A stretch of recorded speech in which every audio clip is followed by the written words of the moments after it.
Assalamualaikum mbokki Sénégal salaamaaleykum mbokki Pastef département Podor di nuyu ku nekk sa tur ak sa sant di leen gërëm ci seen teewaay di remercier présence journaliste yi pour ñu mën a jàllale suñu communication ñun Pastef département Podor xam ngeen ni fan yi ñu weesu parti bi mi ngi lancé appel ci département yëpp pour ci seen taxawaay ci bi ñu nekk di xeex sur le plan politique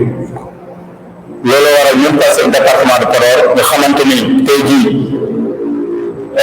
ñun enjeu politique bi ñu am département de Podor ak région de Fouta naturel de manière générale tax na ñu war a am taxawaay bi ñu mel looloo tax tey jii ñu woo leen tey ci conférence de presse pour waxtaanee suñu parti mais waxtaanee actualité mais surtout wax ak suñu mbokk Haalpulaar et puis suñu mbokk Fuuta ci enjeu politique yi ñu jëm fii ak 2024 looloo waral tey suñu ndaje te ñu ngi ñaan yàlla ci ndaje bi yàlla dimbali ci lépp liñ fi wax mu doon loo xamante ni suñu njëriñ lay doon ñun ñëpp. comme ni ngeen ko xamee suñu parti Pastef les patriotes ak suñu leader le président Ousmane Sonko ak yi ñu weesu li ñu daj ak li ñu dund ci wàllu jafe-jafe yoo xamante ne ñu ngi ko teg ci suñu mbedd métti na métti boo xamante ni te laaj na ñu jàkkaarloog suñu mbokk Fuutànke waaye suñu mbokk Haalpulaar wax ak ñoom waaye wax ak Sénégal ñu bàyyi xel ci lii injustice bi nga xamante ne ñu ngi koy dund ba léegi te dara yóbbuwul ñu ko lu dul am yéene bu rafet defar suñu réew yéene bu rafet assurer suñu génération yii di ñëw ci dund ci Sénégal bi gën loolu nag tax na ñenn ñi comprendre ne loolu waral tey jii ñu bëri porté projet Pastef bi nga xamante ne suñu président Ousmane Sonko moo ko porté waaye tax na tey jii ñenn ñi duñu wàññi lu ne ñu teg ko ci suñu dara te loolu ñun dañu yëg yi suñu mbokk yi nekk ci biir région de Fouta wala département de Podor desee nañu egg ci yenn information ba tax na tey jii suñu communication li ci gën a am solo dinañ ko dinañ waxtaanee jafe-jafe violence yi nga xamante ni ñun ñu koy teg nga xam ne régime bi fi nekk ñu ngi koy teg boobu ba léegi te loolu aussi dinañ waxtaan ci bépp jafe-jafe yi nga xamante ni ci gestion réew mi la bokk muy mel ni gestion publique pour dara Cour des comptes génne fi lu doy waar nga xamante ni dem ci compte Covid 19 yi loolu dinañ ko waxtaanee incha allah waaye dinañ waxtaanee surtout ci jëmm suñu leader président Ousmane Sonko nga xamante ni bu ngeen xoolee ci suñu zone yi ñu dëkkee am na ñoo xam ne dese nañu comprendre taxawaayam te loolu dara waral ko lu dul ñi nga xamante ne ñoo nekk ci Benno Bokk Yaakaar ñoom ñooy wër ci département de Podor ak seen oto di teg ci suñu leader ci daram du ñaaw a ñaaw ma jox ci firnde bu ndaw rek balaa maa tënk mooy yéen a ngi fàttali ko yàggul dara ki nekkoon fi ministre de la justice muy Malick Sall dem na ba Matam di jiiñ président Ousmane Sonko di naan ñoom ñooy rey nit ñoom ñooy xottu biiru jigéen wax yoo xamante ni yu daanu saret kenn xamul wax ji fu mu jógee te comme nekkuñ ci Sénégal fi mu toll ni guddi ñu toll nekkuñ ci état de droit bu ñu nekkoon ci état de droit tey justice dina ko laaj ko lii mu wax ni waaye ñun dañoo nekk ci justice boo xamante ne gaaw lañ ci lu ñu bëgg Ousmane Sonko gaaw yëpp ba ñëpp ñu dugal ci yoo xamante ne wax dëgg yàlla du woon yoonu justice donc looloo tax ñun suñu taxawaay nga xam ne ñun ndaw Pastef te yàlla dogal na ñu fi nekk 80% ñu nekk fii sama wet toog sama ginnaaw ak ñu nekk ci département de Podor nekk ay jeunes di yëngatu ci Pastef ñi ci gën a bari ci Benno Bokk Yaakaar lañ newoon ci 2012 yàlla nag moo ñu dimbali rek yàlla teel a ubbi suñuy bët ci parti boobu nga xamante ni ñoom lépp ni Sénégal lañ koy dund ci métit ñoom ñoo ñu ko teg ba tax na ñun suñu taxawaay mooy di waxtaan ak suñu mbokk Haalpulaar wax leen ni li ñu teg ci deru Ousmane Sonko dara du ci dëgg lenn kese mooy problème am mooy am yéene defaraat Sénégal jubbanti Sénégal ba nga xamante ni Fouta ci boppam dina gis boppam ci Sénégal bi nga xamante ni dinañ ko defar te comme loolu arrangé wul ñenn ñi nga xamante ni ñoom seen dund yëpp ñu ngi ko yaakaar ci li ñuy dugal ci seen poche pexe bu ñu mënta def nañ ko fexe ba président Ousmane Sonko yàq daram loolu nag alhamdulilah rabbil alamin aujourd'hui le président Ousmane Sonko xam na ko comprendre na ko que ni nit ñi dañoo jotul information bi ñu war a jot looloo waral tey jii ñu ngi wër di waxtaan ak kilifa dina yu bari tey jii sama doyen dina ci ñëwaat léegi waaye duñ jeexal te waxuñ ci affaire judiciaire yi nga xamante ni ñu ngi ko jël rek bu ko sëf ci ndodd président Ousmane Sonko te jubluwuñ ci lenn lu dul ni bu mu bokk waaye nag lu leer te leer ñàkk bokkum président Ousmane Sonko ci élection yi mu ngi fee mel ni rek nga ne élection du am 2024 donc loolu wax ju yàqu la mën nga ci justice def lu la neex waaye incha allah ci cappaandaw bi buñ ne point de départ ñoom ñooy faral doon bëgg a bëri bañ bëri ñoom de dinañ bëri Ousmane Sonko te ñoom xam nañ ni lu tax bëgg bëri moom ndax ku bëri moom amoo benn chance donc loolu ne daa xam ni bu fekkente ne pour bloqué ko kese la incha allah rabbi dinañ participer ci élection yi et puis dinañ jeexal ci problème troisième mandat nga xamante ni bu fekkonte ni woon amoon nañ tuuti ndimbal lii duñ ko waxtaane tey ak li ñu dund 2011 man day yaakaar moon tey ji lu mel ni dinañ ko toog di ko waxtaane tey donc yii yëpp moom mooy point yi nga xamante ni dinañ ko faram-fàccee ci français xam ne suñu professeur Ibrahima Sy professeur à l'université de Dakar moo koy def en français waaye dinañ jox parole également suñu frère Youssouf Sow xamante ni mooy suñu coordinateur bu demet moom tamit dina ñëw ci wolof leeral lii ma doon wax ni léegi waaye dinañ jox parole également suñu doyen nga xamante ni moom ñoom ñoo jiite magi Pastef département Podor muy doyen Aboubacry Kane inspecteur Aboubacry Kane moom tamit dina ñëwaat ci lii ma wax yëpp ci wàllu taxawaay président Ousmane Sonko ni mu mel ci Sénégal ak taxawaayam ci par rapport ak kilifa diine yi donc bu ñu yàlla may ñu waxtaan ci lii defe naa dinañ mën a tënk lépp lu ñu war a tënk te ku nekk mun ci am njëriñ ci par rapport donc véritablement suñu communication donc bu ci loolu àddoo donc je pense que on va donner la parole à doyen mu commencer waxtaan wi bismillah.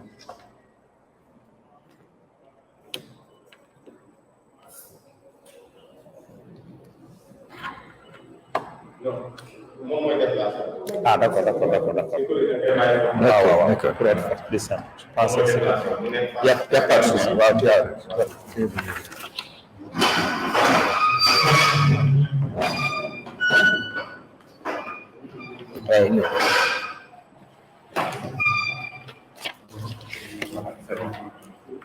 Assalamu alaikum wa rahmatullahi ta'ala wa barakatuhu. Bandiraɓe Fuutankoɓe walla mbiyen bandiraɓe tan wiyoɓe mbimami e wimami nanoɓe Pulaar ɓe mbawɗum wonde e nder jogli ɗi fof Pastef département Podor salmini on jonde amen ɗo hannde ko jonde nde ngannduɗaa ko Haalpulaar wi ko wulaandu jamma accittaaki e gooto haaliyanke gooto arabi wi la hayra fi ummatin la tusaidu afraduha jam alaa e renndo ngannduɗaa o yimɓe muɗum ɓiɓɓe muɗum wona wallindirooɓe wona fewjidooɓe ɗum waɗi hannde e jamma mo ngannduɗaa ko jamma niɓɓere sababu ni ɓoyi haa yonti en ƴamodire laamɗo poɗnooɗo rewde laawol haa ƴamal ngal ƴamoɓe mum ngannde ɗaftindiral so gasi humnoo fof humana on darii ko darnde wiide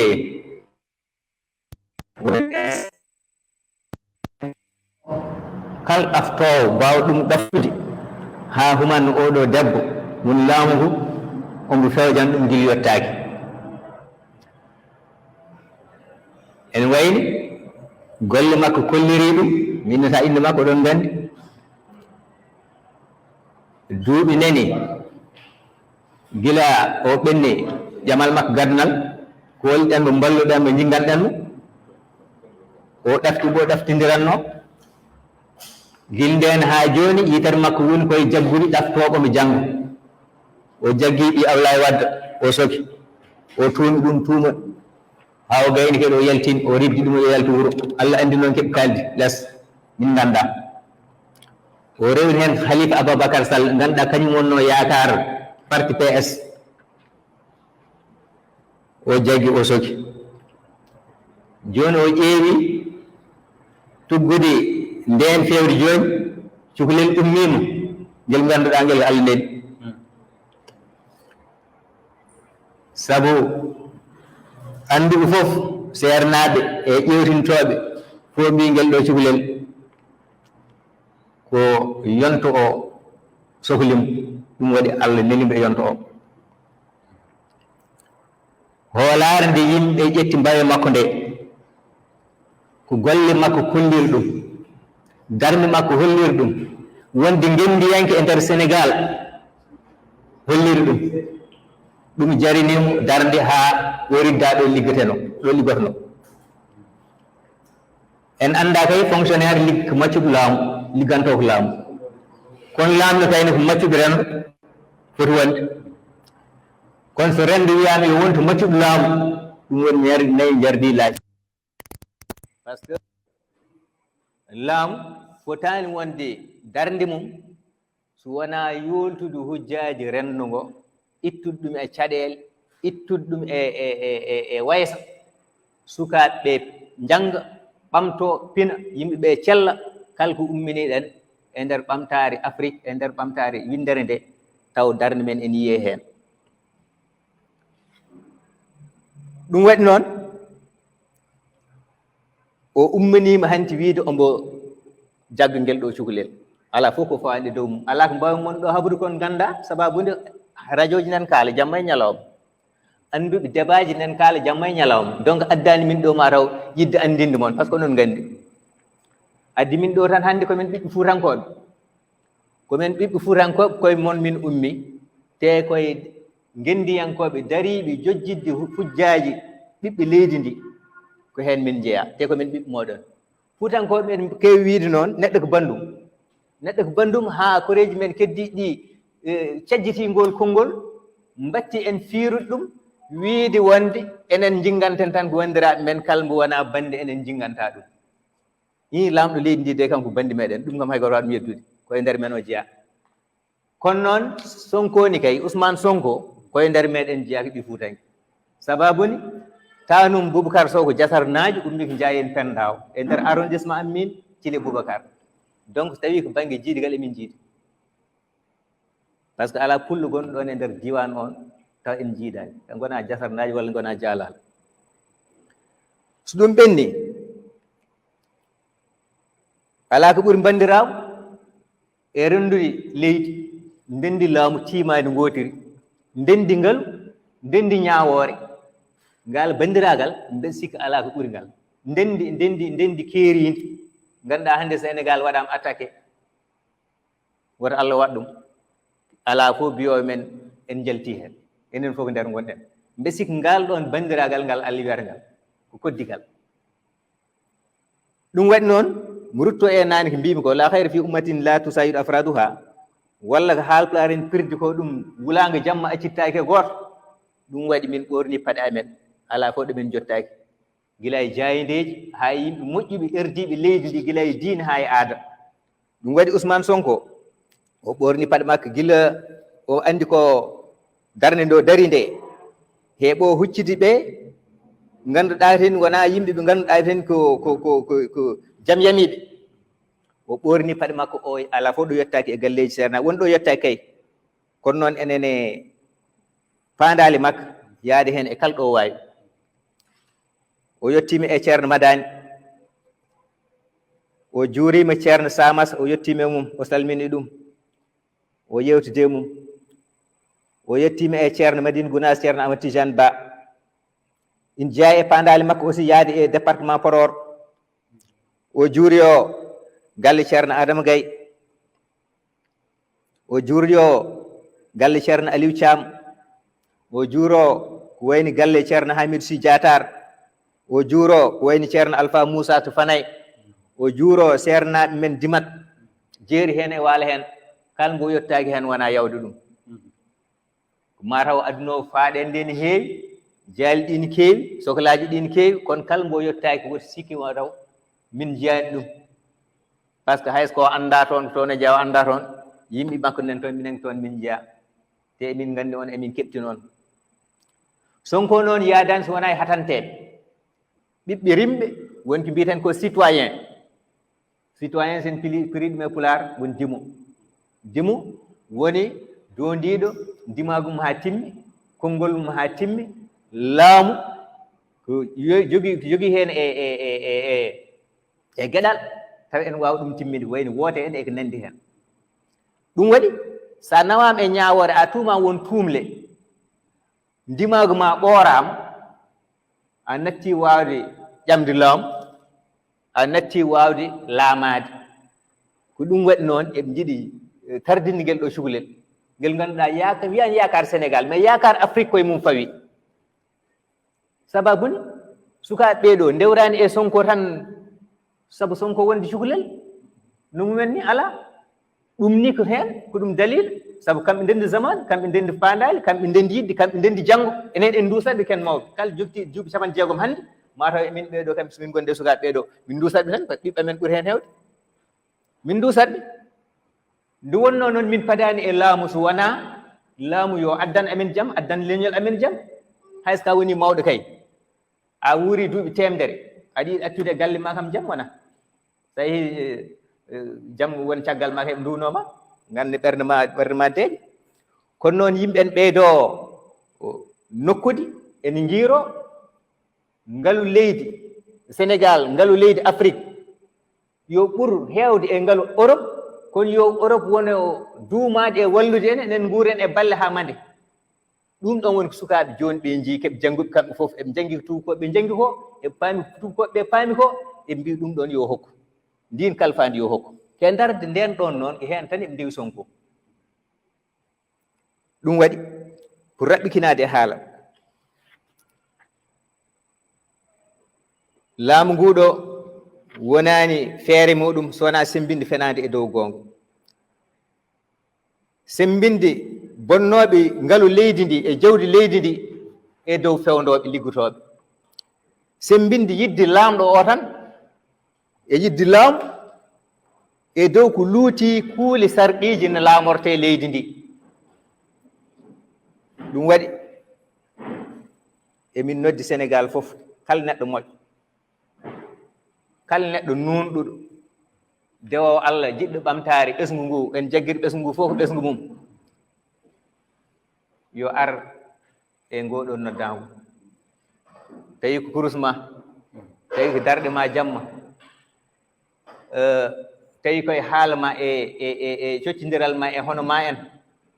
ɓiɓɓe sohnaaɓe no jolfuɓe mbirata ni hono ma en seernaaɓe no ma en jewtuɗon nganndon darde mon heen en fada sababu ni ɗum ɗo wonaa hunde fotnde welsindeede de sabu sukaaɓe keɓe felliɓe tawi hooreejo leydi ndi koko felliti wiide ene yaɓɓo kuule yaɓɓo fof ƴetta ñaawooje takñi ɗum to jooɗo e dow heen waɗa ko wela sukaaɓe ɓenen pellital ngal ngannduɗaa ngal alaa ko nawtaɓe caggal ɗum waɗi wulaango jamma a ciptaaki e gooto wote ɓe ngaccide sukaaɓe ɓe e oɗo laamɗo candilinɗo biiɗo wonde yo ngesa mum reene mbo reenaaki ngesa laamɗo colli ñaama ngesa bamma ko ngun ɗon laamu o yiɗi artirde ɗo ete nde ngun laamu ɓenni ɗo ko république gonɗen république rimbi kala jeyaaɗo ɗo pinowɗo e Sénégal ka dimu woni hakkunde meɗen ko sarɗiiji woni kuule woni hakkunde meɗen koko ngootɗen assemblé woni hakkunde meɗen holno ɗowirten laamu men holno laamortoɗen holno goppirten laamu holno ngalu meɗen renerte ɗum woni kuule ɗi ngannduɗaa sarɗiiji ngannduɗaa ɗi ɗum renata renndo ngo deeƴa sukaaɓe njannga sukaaɓe ɓamtoo so ngartii ngoni ngenndiyankooɓe yiɗɓe leydi men taw alaa darotooɗo so wonaa ken nawra leydi mum yeeso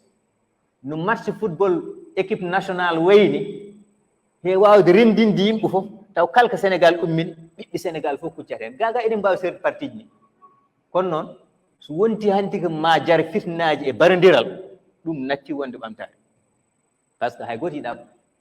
barondiral e dufdiral ƴiƴam e ndeer leydi mum par ce que kala mo dufɗaa ƴiƴam ma ko ƴiƴam ma dufɗaa par ce que ƴiƴam bannde ƴiƴam koddiiɗo ma ƴiƴam dañde ƴiƴam hay so séeréer tawi ko halpulaar ko ƴiƴam denɗe donc enen fof koddi enen fof jiidi galleji enen fof jiidi enɗam wadde min ñaaguima Allah yo jam wone Sénégal min ñaaguima Allah fotɓe haalde nane yo kaal nane beela yimɓeɓe en nandira heno foti waɗirde gonga haale gonga golle. Assalamu aleykum wa rahmatullahi taala wa barakatuh. Merci doyen.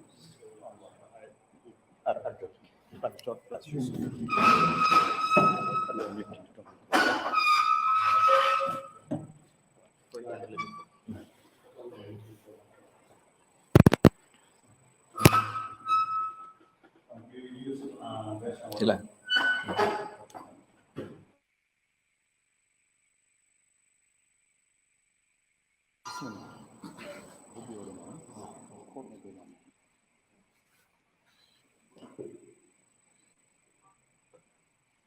Bismillah.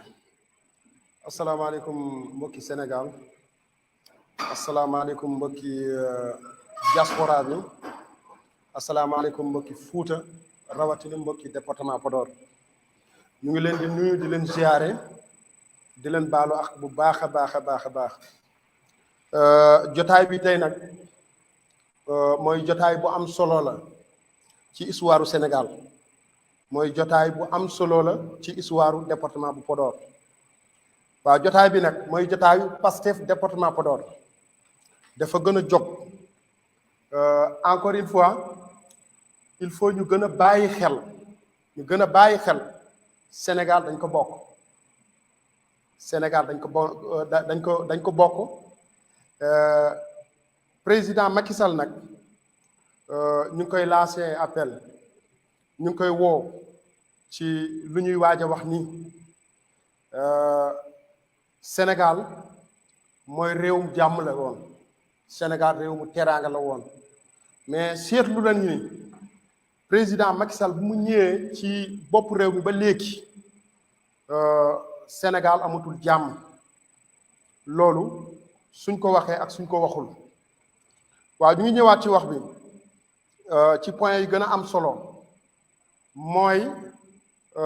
ñëpp gis nañu lu xew Sénégal mooy rapport Cour des comptes jaar na fi waaw rapport de Cour des comptes bi mooy am na yu nekk ci biir nguur gi dañu leen jàpp sàcc franc-galaderie mooy dañ leen jàpp loxo ci poos. waaw loxo ci poos nag mënoo gis sa sàcc ba pare nga topp si sàcc di yuuxu sàcc bi wëlbatiwaat di la dàqaat kon loolu nag Sénégalais yi dañ ci war a gën a bàyyi xel ci loolu mooy rapport boobu rapport Covid-19 la mooy xaalis réew mi Sénégalais yépp ñoo ko dajale woon mooy 1000 milliards mooy 1000 milliards boobu ndekete autorité yi ñooñu waa Kër Ñàkk Jàmm dañu jël Sénégal yi tëj leen si biir néeg yi ñu jël Sénégal yi xoqatal leen si biir néeg yi uniquement pour rawale xaalisu Sénégal man ngaa dama rus te population Sénégal dafa rus département Podor encore dafa rus parce que bu ñu gisee ni Sénégal lu manqué ci Sénégal dafa bari lool su ñu demee ba yelwaan ñu am problème Covid-19 di dem di yelwaani xaalis dajale ñu am lu ñu am ak lu ñu amul yépp dajale bàyyi suñu lépp xam ngeen ni Sénégal fii dund fii rek nattu la actuellement nii nattu la mooy soo demee ci bërëb bu fajukaay yi dafa metti lool maanaam dafa amatul matériel maanaam bari fajukaay yi dafa motul si biir Sénégal ñu jël alalu réew mi lu toll ni 1000 milliards luubal ko te si biir 1000 milliards boobu ñu ngi wax ñu ne 6 milliards lañ ci luubal mais ëpp na foofu kon nag loolu su dee président moom Macky Sall su dee dëgg rek moo ko tax a jóg dëgg moo ko tax a jóg transparence moo ko tax a jóg démocratie Sénégal moo ko tax a jóg loolu koo jàpp sàcc boo ko jàppee sa poos loxo ci poos loolu da nga ko war a defeere direct jarul ngay jël dossier bi di ko jox premier ministre di convoqué ay société civile di wax ay wax yoo xam ni kenn du ko xam fu mu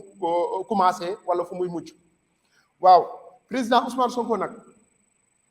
mooy soo leen seetee Macky Sall problème am yépp mooy problème président Ousmane Sonko. président Ousmane Sonko dafa yee ndawu Sénégal yépp dañu am sens boobu ñu tombee ak président Ousmane Sonko kon nag sens boobu ñun ndaw ñi président Ousmane Sonko soo leen seetloo jafe-jafe yu mu am ci àdduna yépp citoyen ñoo ko teg parce que dafa bàyyi avantage am yépp ci àdduna bàyyi léppam ci àdduna mu ne man damay concentré ci Sénégal bi ma gis nii su ma jógul ndaw ñi suñu jógul xamuñu fu ñu jëm kon nag ndaw ñooñu mooy ndaw Sénégal yépp rawatina ndaw département Podor parce que wane na ko jotaay bi boo leen seetee rek wane na ko kon nag nañu gën a farlu ci liggéey bi nañu gën a jàpp liggéey bi nañu xam ni président Macky Sall wala Macky Sall laay wax daal Macky Sall na bàyyi président Ousmane Sonko tout tranquille lu tax ma wax loolu mooy plainte yu ñuy wax ñi yëpp ay naxe mbaay la soo leen xoolee dossier Prodac loolu yëpp ñëpp xam nañu loolu naxe mbaay la loolu nañu respecté sénégalais yi nañu gën a respecté sénégalais yi kii mooy suñu espoir mooy président Ousmane Sonko mooy espoiru ndaw ñi mooy espoiru Sénégal mooy espoiru Afrique te kii Afrique moo ko choisir Sénégal choisir ko mu nekk suñu candidat moom président Macky Sall dafa am lu mu waxtaanu dafa am lu mu tegoon ci kaw sénégalais yi mooy ñaari mandat nga am droit def te loolu droit Sénégal moo ko wax du Macky Sall moo ko wax parce que Macky Sall droit moo ëpp Macky Sall moo ëpp keneen kon nag soo demee ba ci càppaandaw bi xaw ma dafa neex wala naqari wala jël alalu Sénégal jébbal ko français yi jël alalu Sénégal jébbal ko ci der yu weex yi kon nag suñu demee ba foofu mu ne la munul bàyyi nguur gi dina bàyyi nguur gi incha allahu dina bàyyi nguur gi nañu bàyyi xel rek nañu bàyyi xel lu ñuy lancer ni c'est très important mooy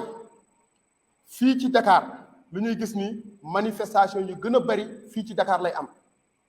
mais bii yoon incha allah na xam ni ñoñam yu muy àndal di daw di dem ay Fuuta di dem si biir réew mi di fay ay nit di leen dajale di leen gëmloo par exemple moom kër waa ñàkk jàmm di leen gëmloo Sénégal yi ñoo leen bëgg ba léegi loolu amul nañ ko xamal loolu président Macky Sall nag dafa war a génn ci porte bu gën a mag moo gën balaa muy indi problème si biir réew mi waaw ñun nag lu ñu jàpp si biir Sénégal ak si bitim réew ñun ñëpp ci lu ñu jàpp mooy président Ousmane Sonko mooy candidat incha allah 2024 keneen amul te su keneen di ñàkk nekk candidat mooy président Macky Sall moo dul nekk candidat 2024 incha allah parce que ñun pare nañu ci zahir pare nañu ci baatin parce que lu ñuy xeex nii du président Ousmane Sonko kese parce que wax na ko ci dajeem lu bari mu ne bu doon rek man kese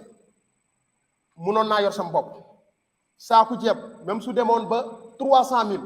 munoon naa ko jënd ma noppi mais aka gore te du ñu gën a gore incha allah ñun ndawu Sénégal ñun ndawu département Podor jóg nañu takku nañu te incha allah dinañ waa presse bi ak réew mi dinañ ci xam dara incha allah fii ak 2024 parce que wane na ko Pastef parti bu baax la mooy parti avenir la loolu nañ ci bàyyi xel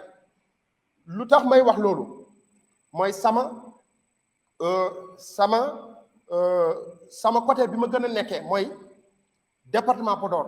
laay lancé appel ndaw ñi nañu gën a yeewu ndaw ñi nañu gën a taxaw ndaw ñi nañu xam ni politiciens yi ak politiciens yi ñuy def ci biir département Podor bu ñuy def ci biir Fuuta boobu la ñu bëgg ñu dàq boobu la ñu bëgg mu dàq te incha allah dinañ ko dàqal ci nii wala ci naa am na loo xam ne munul dem réew mi nag su soxle ñëppay ñàkk réew mi moo soxla président Ousmane Sonko kon nag bu soxlee président Ousmane Sonko ñëppay ñàkk nañ suñu xel na dal ñun ñëpp suñu xel na dal man de sama xel dafa gën a dal ga man xam naa ni dossier caaxaan yooyu dossiers yi caaxaan yi ñuy teg nii ak par exemple gis nañu fi barki démb benn ministre bu taxaw mu ne président Ousmane Sonko suñ ko convoqué su demul dina mobiliser 2 junni ndaw dem fanaani ko ñu këram su demul ñu tàkk ko yóbbu ko loolu wax la rek am na loo xam ne gorgaa moomu ko yow ñu fal la ministre ñu jox la responsabilité ci Sénégal amoo lenn looy xalaat amoo benn xam-xam booy sottil Sénégalais lu dul nga dajale Sénégalais jëlu alalu Sénégalais xëpp ko ci nen nga ne leen ñëw leen ñu dem xeexi opposant diw kon nag justice amul problème ci Ousmane Sonko président Ousmane Sonko problème président Ousmane Sonko Macky Sall mooy problème Ousmane Sonko Macky Sall mooy problème Ousmane Sonko soo leen seetee xam nga ku wax feeñ mbir mi ku wax feeñ saa yi bu ñu waxee rek ñu wax tooxi duune boo xam ne ñëpp dinañ ko xam te ñëpp dinañ ci bàyyi xel ndaw ñi lu ñuy artu lu am solo la lu am solo ci réew mi la ñun bu doon suñu sago jàmm rek ay am fii Macky Sall nag ndekete lu mu doon xeex 2011 2012 du moom soo seetee du moom parce que boo xoolee lépp lu mu waxoon 2011 2012 actuellement nii def ko weddi ba mu set wecc kon nag suñu demee bay am ay njiit yoo xam ne suñu waxee lii tey bu subaa ñu dindi li waxaat lii Sénégal nag nañu bàyyi xel bu baax a baax ku mel ni président Ousmane Sonko kenn du ko seetaan ba ñu ñàkk gis nga lu doon am 1960 ba léegi politicien bu fël bu xam situation réew mi xam situation Afrique xam situation ndaw ñi ñu fexel la tudd la ci benn dossier yóbbu la ci ndungu siin nañu xam ni nag président Ousmane Sonko képp ku ko bëgg a fexel jàppal ni yaa ngi fexel ndawu Sénégal yépp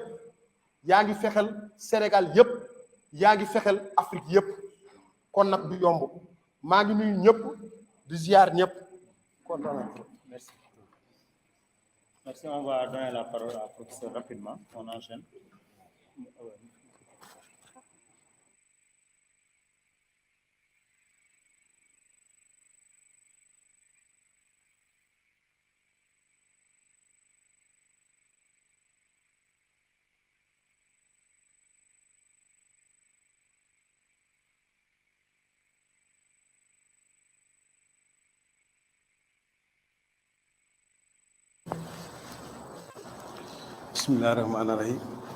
Bonjour chers journalistes, chers membres de la presse. Permettez-moi avant de démarrer mon propos qui va porter sur les affaires judiciaires et la question du 3e mandat, de transmettre mes salutations sincères, cordiales et patriotiques au peuple sénégalais, mais aussi à nos parents du Fouta et à nos militants au niveau de la diaspora. Je vais encore réitérer nos remerciements sincères à l'endroit de nos guides religieux qui ont quand même accordé un accueil cordial et fraternel à notre frère, le président Ousmane Sonko. Il faut dire que aujourd'hui, le Sénégal est en train de vivre un contexte politico-juridique très préoccupant. Et ce contexte politico-juridique empêche de tenir un débat serein et sincère sur les programmes et sur les projets, pour qu'on puisse savoir aujourd'hui ce que PASTEF offre en termes d'alternatives à ce que ce gouvernement-là est en train de faire sous la houlette du président Macky Sall. Et cela me permet d'embrayer sur judiciaire. Sans risque de me tromper, je peux dire que de souvenir que le président Ousmane Sonko a été l'un des hommes politiques les plus persécutés au niveau du Sénégal. Je pense que là, on va le démontrer. On a d'abord la radiation de l'administration.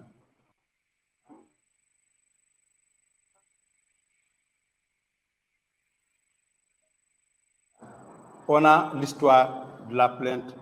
de Mame Mbaye Niang avec le Prodac. On a les injures publiques. Sonko. Déjà, aller jusqu'à déclarer sa mort, c'est quelqu'un qui doit être éliminé du landreau politique du Sénégal.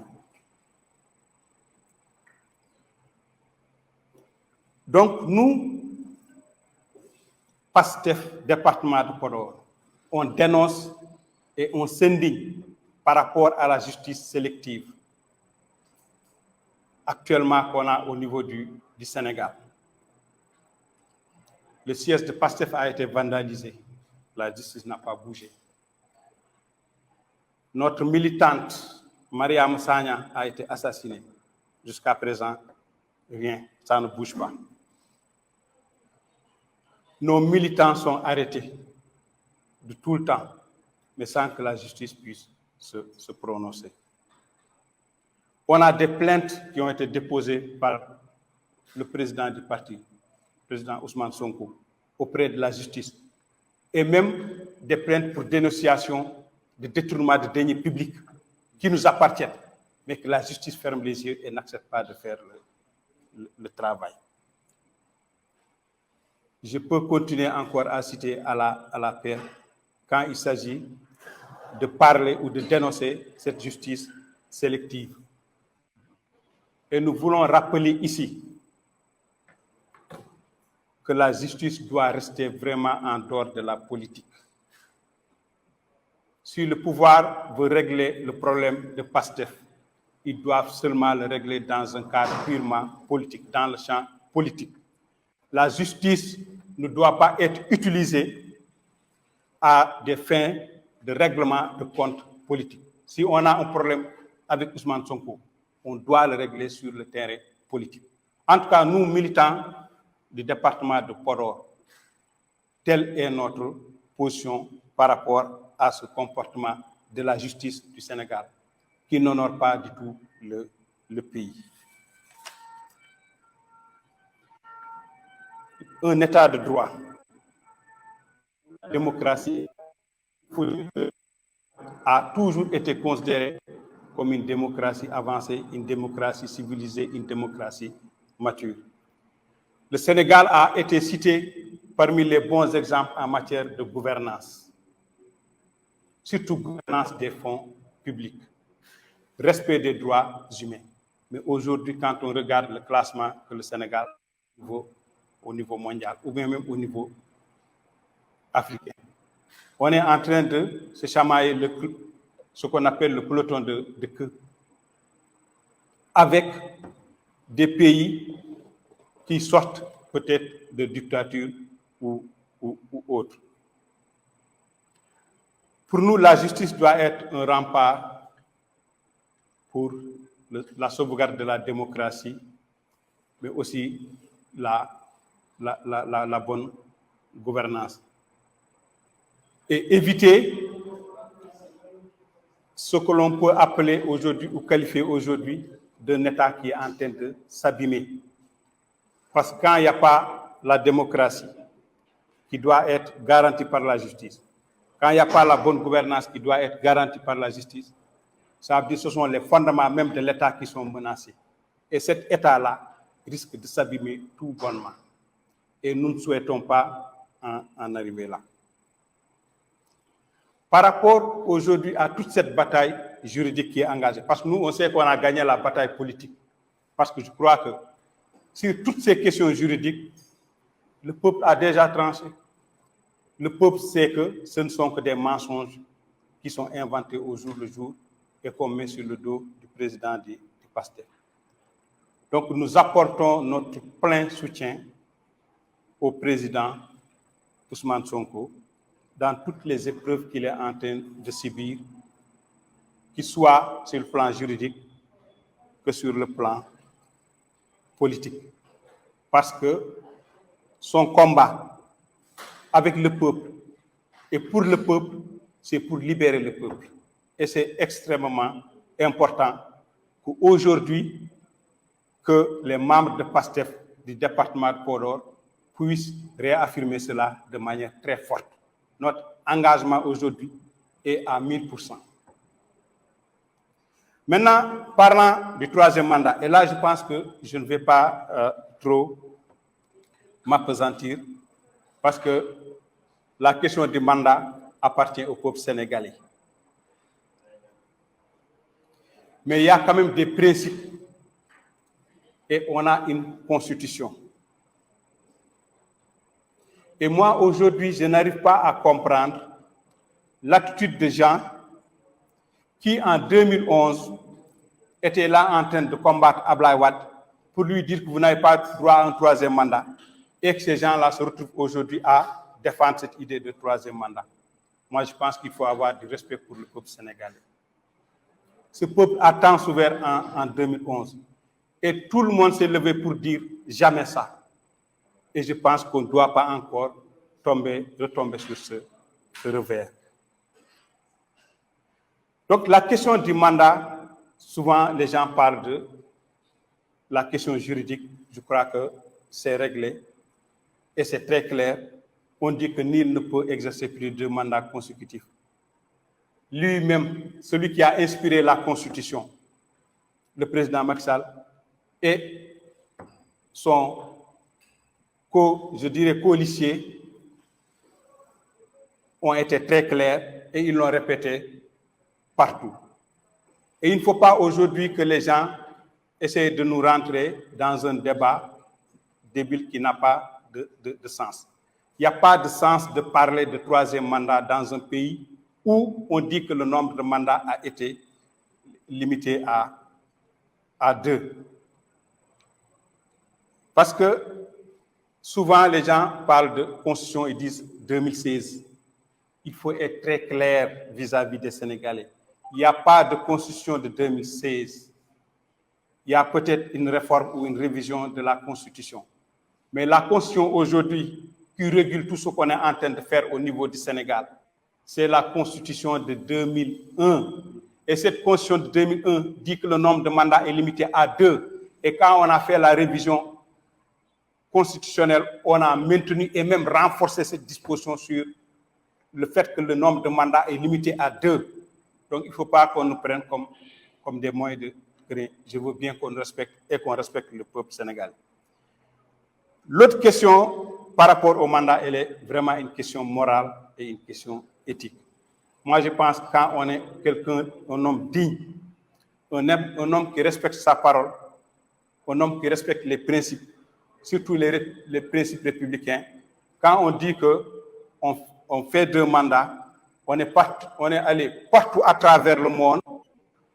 tribune des Nations Unies, l'Union africaine. On avait même démarré par dire que le mandat de 7 ans est trop. J'ai même le réduire à 5 ans. Vous n'avez pas réduit ce mandat à 5 ans. Vous avez quand même fait les 7 ans. Le peuple sénégalais a eu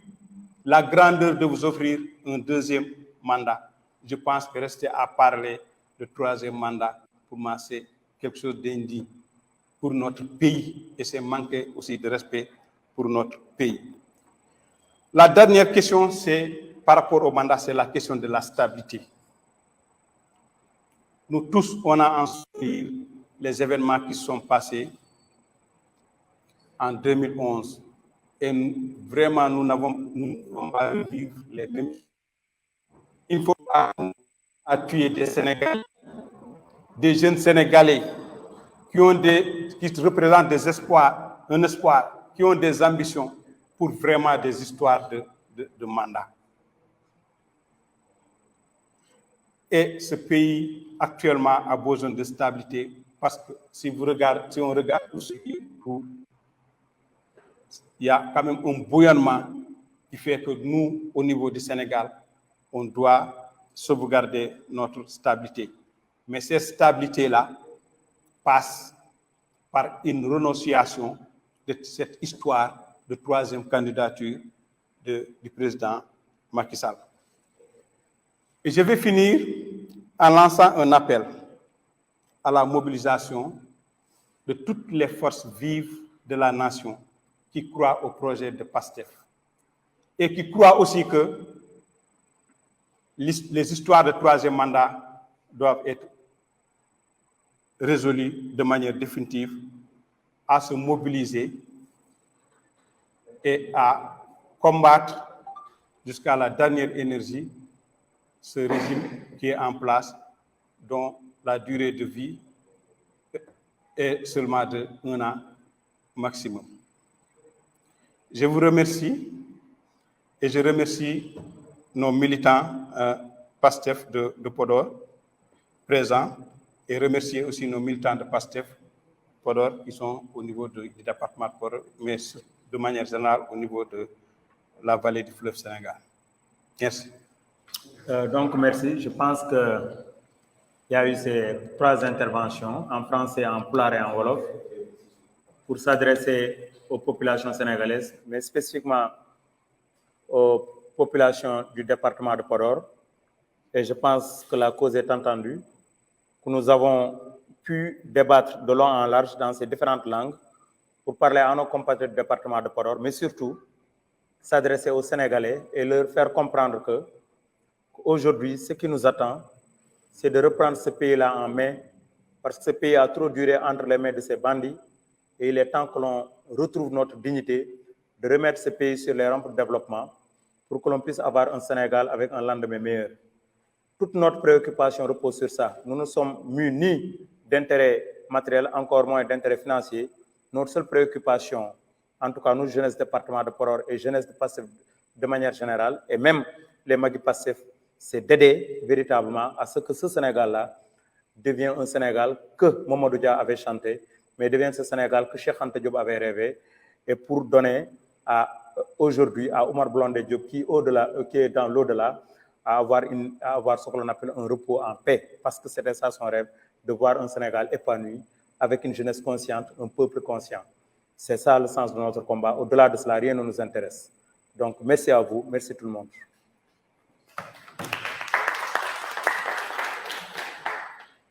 Donc,